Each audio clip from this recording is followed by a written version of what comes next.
GlobalFxClub weekend webinar. Thank you very much for joining me. It is 5:01 p.m. here on the East Coast. We just had the market open. I pushed back this webinar an hour this week. It usually starts at 4. Pushed it back till 5 this week in case we had some serious gaps.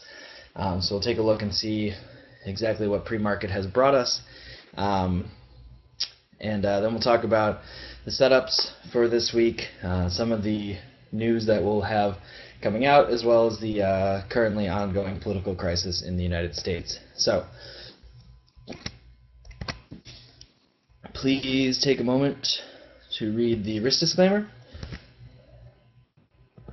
which should now be on your screen. And then we'll get started.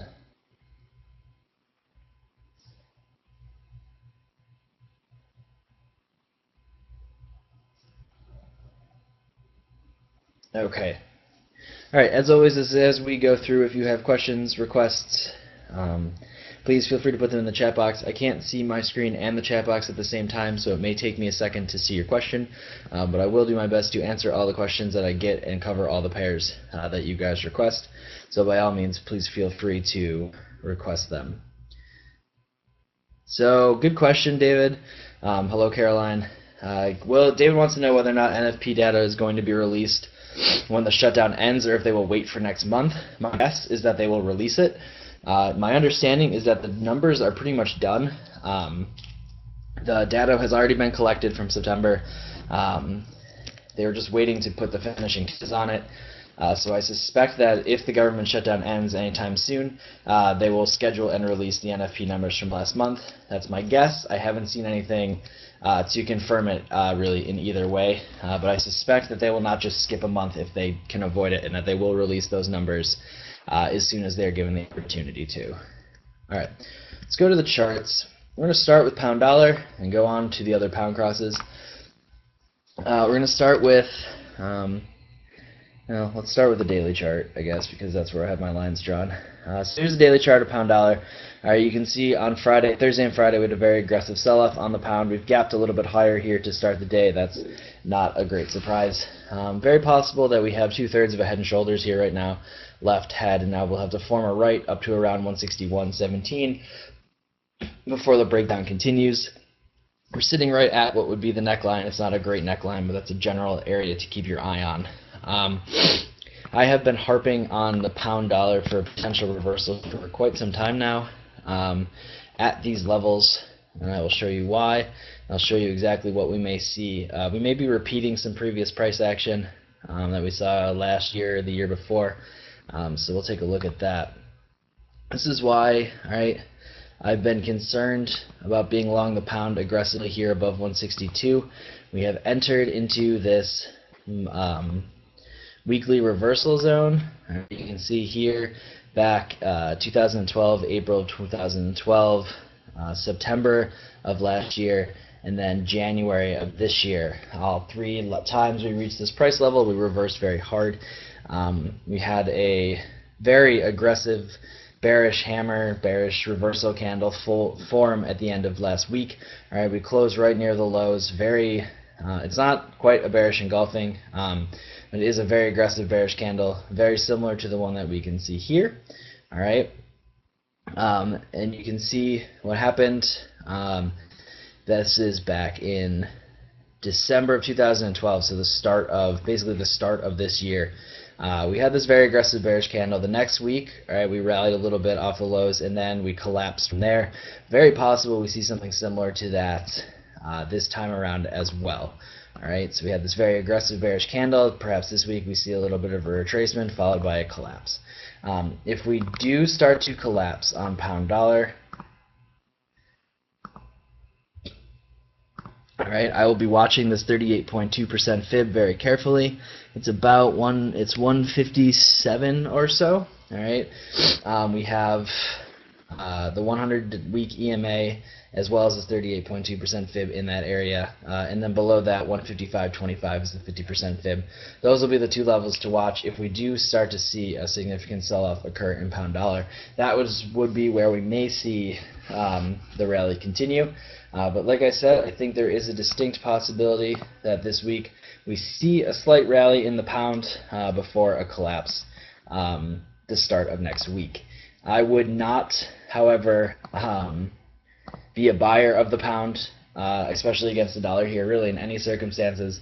I would rather look this week for rallies to be a tactical seller of the pair for that potential move lower. All right, you can see some daily moving average support is clustered here at 155.80, so that's another level to sort of keep your eye on, as well as this retest area here. All right, after this breakout, it's around 157. All right, so that 157 area fairly significant. That would be a good place for bulls to step back in and start buying on pound dollar. But that's what I'm looking for on pound dollar. Let's go to some of the other pound crosses after that sell-off we saw on Friday. Pound Aussie, all right, also gapping slightly higher. Major support on pound Aussie between 168 and 169, basically this range right here. I would suspect that we get there sometime this week, and then whether or not we rally or cut through remains to be seen. But that area is very big to watch for potential reversal candles. If we get something like this candle here, all right, a strong bullish daily candle off that level, it might be good to look to start buying some pound Aussie here as a hedge against some pound dollar shorts. It will depend on how the Aussie reacts. Pound CAD, all right, we need to take a look here at the monthly chart of pound CAD. All right, we did have, hold on one second.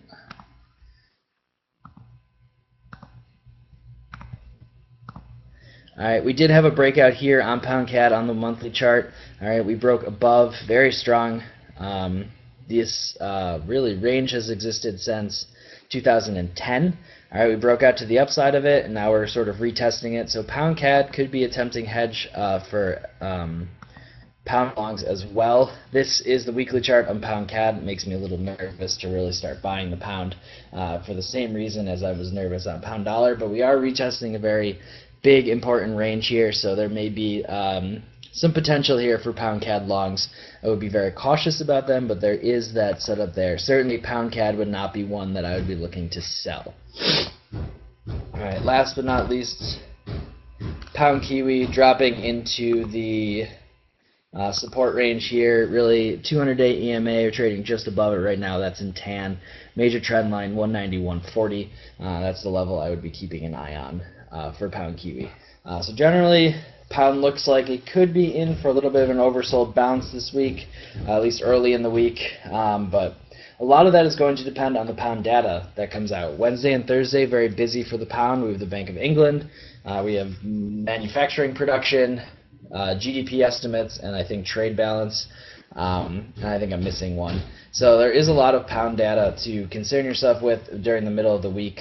So how the pound trades in the second half of the week may be heavily dependent on that data. But in general, I think long-term pound shorts, especially against pound dollar, look pretty decent. Let's go to the euro and then euro crosses. All right, so this is euro dollar. I still like the euro to the upside, actually. You can see we broke higher at the end of second half of last week after a more hawkish than expected, or really more neutral than expected, European Central Bank. We broke 136, closed above it but couldn't hold above it. We're now retesting this sort of top of this consolidation pattern that we had. I do like euro to the upside here. I'd like it to 137 for a first target, and then 138 to a second target before a larger reversal may be in store. On the other hand, if we do manage to push back below 135, euro would look likely to join the pound in a fairly significant sell-off. So keep an eye on that 135 figure going forward. Euro Aussie, potential head and shoulders here. All right, left this double top providing the head, and now we're forming a right shoulder here. If that is the case, I would look for it to break and hold below the 141.62 100, which is the 100-day EMA. If we do manage to get below there, a sell-off down to the 200-day EMA at 137.10 seems to be the first stop, and then really the measured move would actually extend significantly beyond that. That would be down to even as low as 134. All right, so that's something to keep your eye on here on Euro Aussie, is that 100-day EMA and that neckline support right again around 141.60. Euro Kiwi, a little unclear to me, honestly. There aren't any long lines drawn on it because it's not very clear. We may have already seen a breakdown here on Euro Kiwi and a retest. Now we're kind of just jumping in between the 50 and 200 day EMAs. Close below 162 could trigger more downside, but a lot of that's going to depend on what Aussie dollar does. This is the Aussie dollar daily chart. We have Australian employment data this week. That is the big event risk for the Aussie, so keep your eye out for that. It's Thursday morning, I think, Thursday Asian session. So Wednesday night, Thursday morning for the East Coast. So keep your eye for that. You can see here that we held this gap pretty nicely right here back on the 30th of September. Pushed higher since there. We broke above this 100-day EMA. Now we are going to challenge support at 95, and we'll see where it goes from there. Really look to just play this range below the 50-day EMA and this support at 92.79. All right, should trigger a sell-off, whereas a move above 95 may trigger additional buying. Have to watch out for this 200-day EMA that looms just above. All right, those always make me a little nervous because we could see a nice false breakout if that 200-day EMA holds.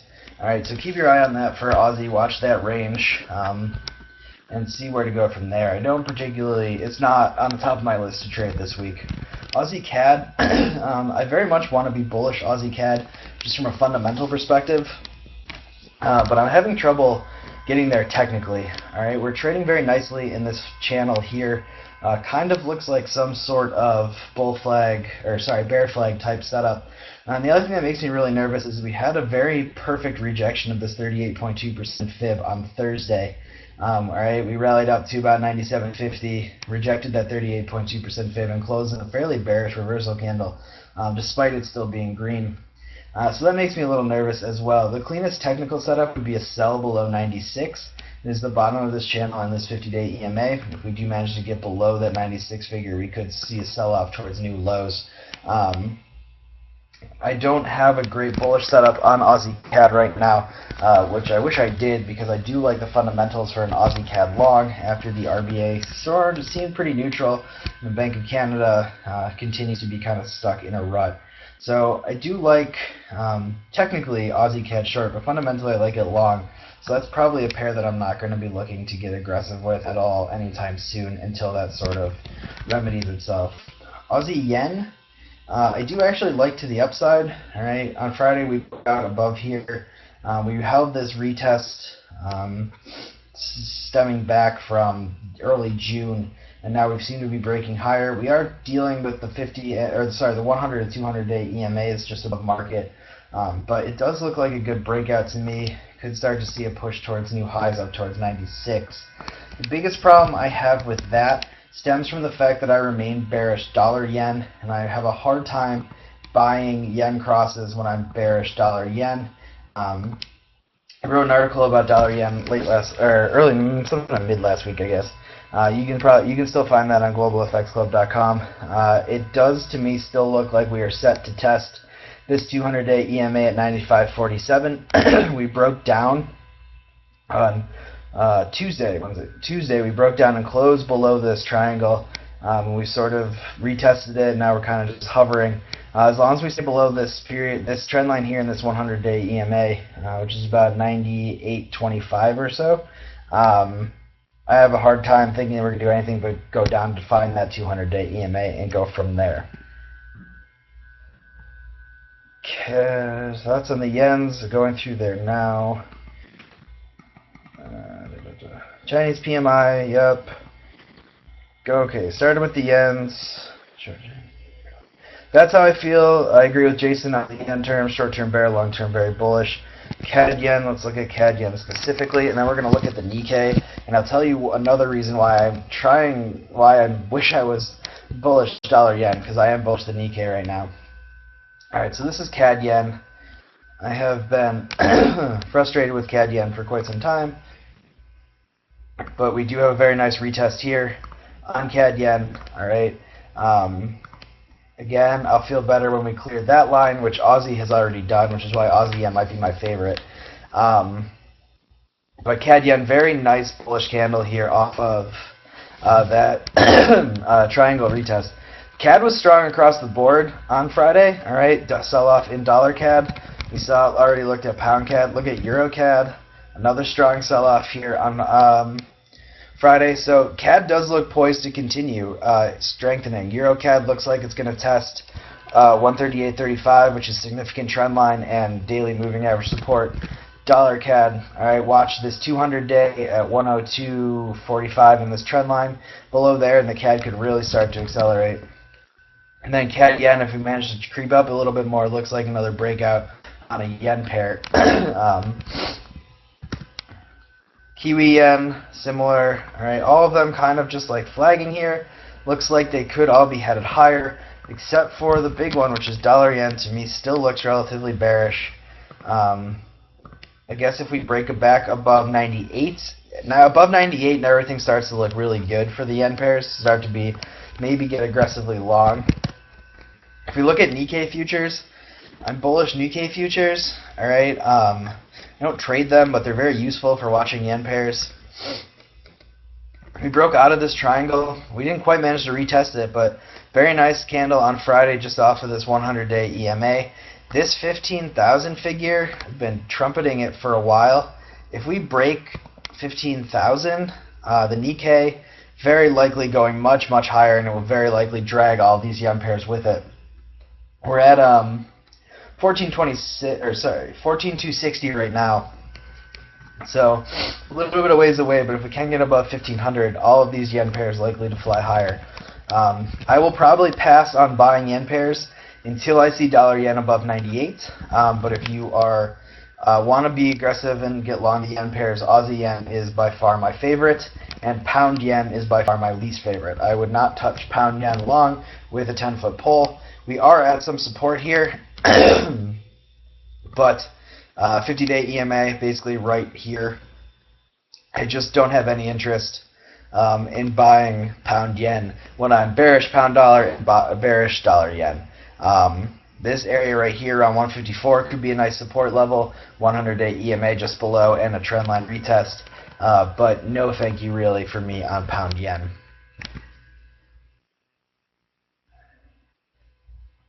Yeah, I believe he was. Let's see. Caroline, I was referring to the yen crosses. I am short-term bearish, long-term bullish. But I do think that, like Jason says, a lot of the yen pairs are setting up very nicely to get long. And if we do see dollar yen break back above 98, all of them are likely to go much higher very quickly. I will be probably setting multiple price alerts on 98 for dollar yen, but I won't be trading dollar yen. Instead, when I see dollar yen get back above 98, I will likely be buying Aussie yen and CAD yen and maybe Euro yen, depending on where it is. Kiwi yen, same idea, really, basically. All right, we're kind of in this descending wedge. If we break out above, call it 81.30, again, I like it to the upside. I just prefer the Aussie, really, against most pairs here. So I'll probably choose Aussie yen, but Kiwi yen would be another one to keep an eye on. E-minis. E-minis are interesting. When you consider that we've had 1, 2, 3, 4, 5, 6, 7, 8 out of the last 12 days have been down, and considering the circus that's going on in Congress and debt ceiling concerns and budget concerns and yada, yada, yada, S&P has hung in there very well. We closed below the 50 on Thursday. That could have been a trigger for a huge sell-off, and instead Friday we see a nice rally put us back above the 50. This is a market that just won't die. Longer term, it's looking tired. It's in an ascending wedge that is a reversal pattern. I'm expecting it to do so eventually, but don't be early on a short, getting heavily short E-minis here. I mean, we can't break down. Very possible that we start to see a rally back up here towards 1721 now, all right, before a reversal. The only time that it'll pay, I think, to get aggressively short E-minis, I thought it would pay to get aggressively short on a daily close below the 50. All right, but Friday's price action showed that the market isn't putting a lot of weight in there. So the next major level you have to watch is this 100-day and this trend line. All right, this trend line dates all the way back to November of last year. All right, so it's a very well trodden. We have 1, 2, 3, 4 or so tests of this trend line. Corresponds nicely with the major daily moving average. So if we can get below there, we might see a significant sell-off. But until that point, I'd be very cautious about E-minis here. We should have broken down by now. And the fact that we haven't means that the bears may have failed. And you want to be careful about shorting when the bears might start to give up, because that's when you start to see a vacuum move higher. Well, that's also a problem too. That the market isn't taking it seriously, or as seriously as it should. We haven't. The debt ceiling thing is October 17th. I just wrote an article last night / very early this morning talking about the debt ceiling crisis and why the president can't just go and circumvent it on his own. It is a very serious concern. October 17th has been the number that this Treasury Secretary has thrown around. Other people say that we can survive between October 17th and November 1st, but there's a significant, I want to say, Social Security payment due on November 1st that there's basically no way the government's going to be able to cover without being able to borrow more. So November 1st is the absolute latest. And in between then, it's likely that we may see the U.S. default on some things. So really, October 17th is the date to keep an eye on, but we'll see. All right, so we did E-minis. We did most of the yen pairs. All right, this is, again, CAD yen, looks pretty nice. Odd yen, Aussie yen, looks pretty nice. The only one that doesn't is dollar yen, and the thing is the dollar yen sometimes can be the leader, is often the leader. So until we're above 98, I'm personally not going to be buying yen pairs, though I see the setups. We talked about pound, talked about euro. We'll do the Swissies, even though I hate them. Nice reaction here off 90 on dollar Swiss. We are very much at the bottom of this longer term range here on dollar Swiss, but last week's candle, pretty bullish. All right, another potential bullish reversal candle suggesting dollar strength. Put it on with pound dollar and we could start to see something. So dollar Swiss, I would be very cautious about shorting here. Euro Swiss, another decent rally off of just above 122.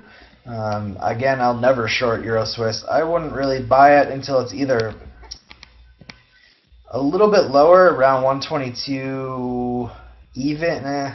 121.50 really would be where I'd really like to buy it.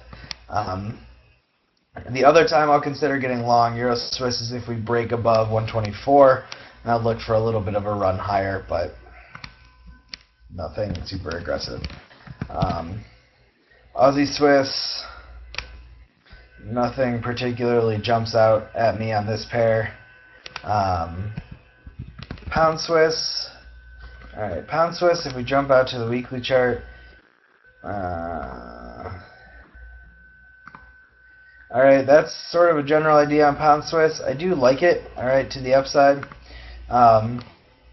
You gotta pick your spots a little bit.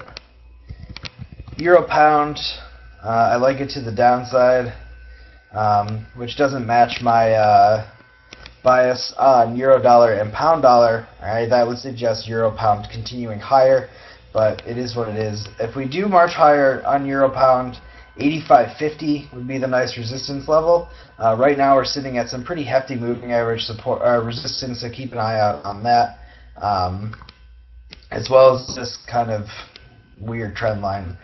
So we are at some resistance for Euro Pound as well. CAD Swiss, agreed. I haven't looked.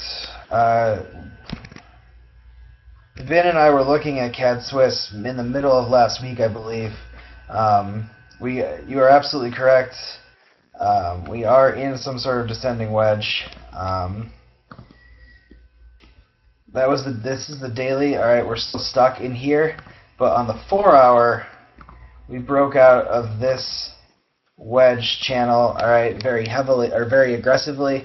I missed it. I didn't take it. A dip down to 87.50 would be a great buying opportunity. On the other hand, I would be very cautious about getting long up here as we start to run into these 4-hour moving averages. 89.50 is going to be the major resistance area for CAD Swiss. Very possible, really, that we just march higher. I showed you EuroCAD. EuroCAD and CAD Swiss tend to trade in inverses of each other. So if EuroCAD continues lower, all right, very likely CAD Swiss continues higher.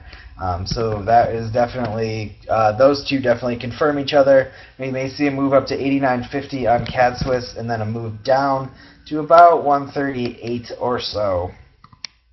Maybe a little bit higher. 138.40 on EuroCAD. So there is, again, like I said, good potential for CAD strength this week. We do have Canadian employment on Friday to keep an eye out for. We have Canadian trade balance this week as well, and I think building permits for Canada is actually Monday morning during the North American session. So some pretty heavy CAD data this week too could provide a spark for a move higher from the Canadian dollar. Dollar CAD, like I said, if the 200-day EMA goes on dollar CAD, that really should open the door for some pretty significant strength across the board. So you may want to find your CAD pair of preference and start to look for some setups on that. Alright, I will do the Scandinavian pairs. I prefer the Swedish krona. This is the Swedish krona. Potential bear flag here kind of going on. After we broke down from this longer term trend line, we retraced, we broke down, now we've sort of managed to rally really heavily again on Friday. Another aggressive dollar bullish candle. 64.5, 6.45 is resistance, 6.35 is support, so a nice 1,000 Scandinavian pip, which is different range. Norway.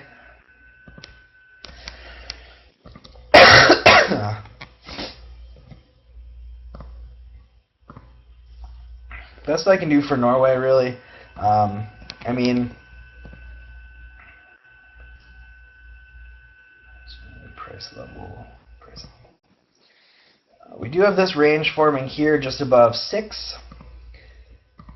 That looks like we may have broken below at the end of last week. All right, let's go down to a 4-hour chart.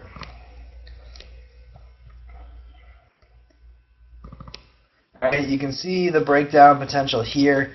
So we could start to see the Norwegian krone gain some momentum to the downside. But I would like it to see it. I would really like to see it clear 594 first.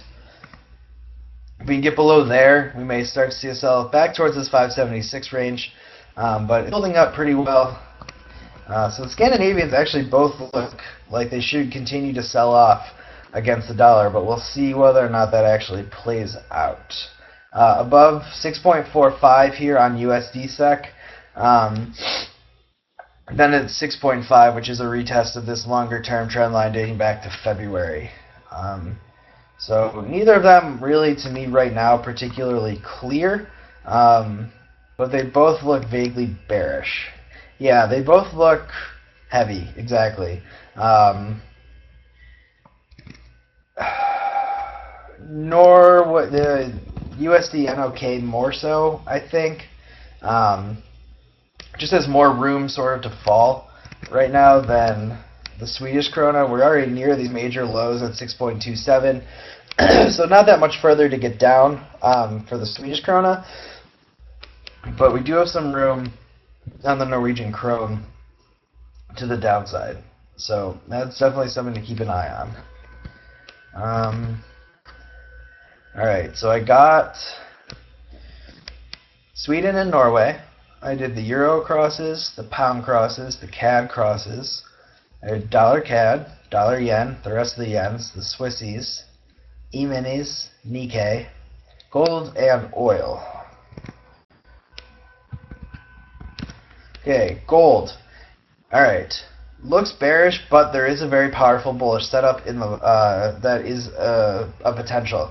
All right, we broke out of this correction here Again, in the context of a major decline from 1782, the move from 1179 up to about 1435 appeared to be corrective. All right, and then we broke down, so it does look like we are resuming the overall bearish trend from 1782. However, price is starting to form into a descending wedge. You can start to see it a little bit here with the 50-day acting as the top. If we do manage to push back above the 50-day, we could see a squeeze back up towards the backside of this trend line and the 200-day at 1439. All right, so while I remain bearish gold, there is a potential bullish setup forming, so watch for a breakout of that wedge. If you are a gold trader, it could provide a very nice, quick, powerful move higher. Crude, again, I remain tentatively bearish crude, looking for it to return to about 9950, which is the 200-day EMA. Challenging this 50-day EMA and this trend line right now at 104.70. So looking for one last low before another potential rally here in oil. So bearish both of those, but very tentatively, probably would not be looking to short them. The trades I would take on them would be a buy gold on a breakout and a buy oil on a test of the 200-day EMA. All right. Other requests for crosses, pairs, stocks that I may have missed.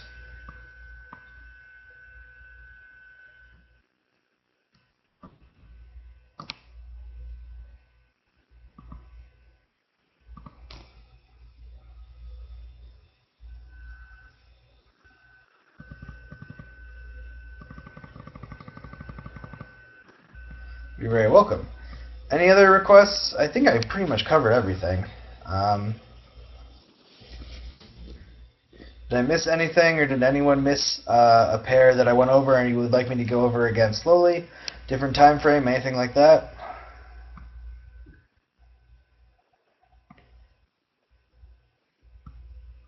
My favorite stock.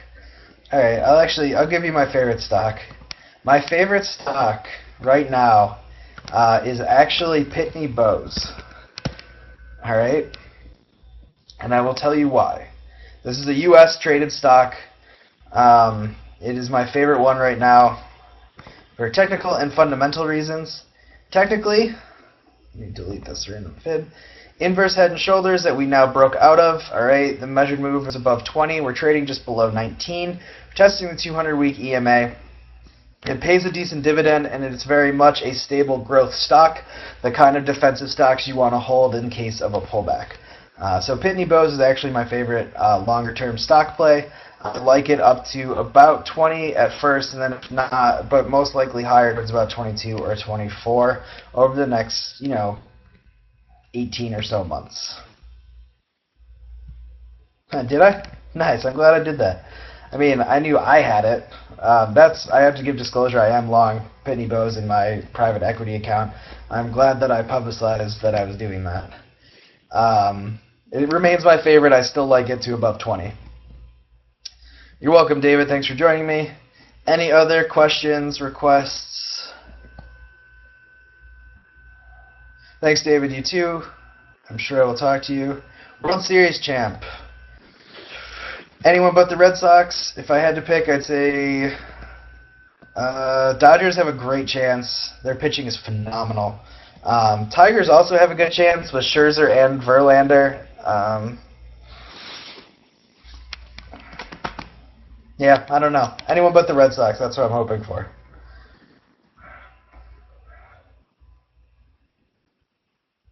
Dodgers-Tigers would be a great matchup. I would be thrilled to watch that. I did, Caroline, I did.